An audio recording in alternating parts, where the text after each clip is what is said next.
राजा, मेहंदी हाताला तुझ्या नावाची मी लावते रे राजा. घेऊन जाशील ना या राणीला तुझ्या संगतीन राजा.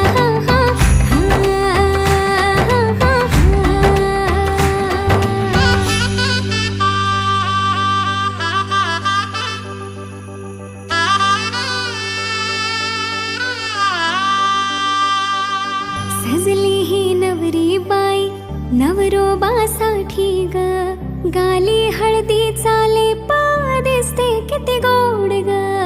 आई बाबांची लाडकी सासरला जाईल ग, सुखी राहा दिल्या घरी तो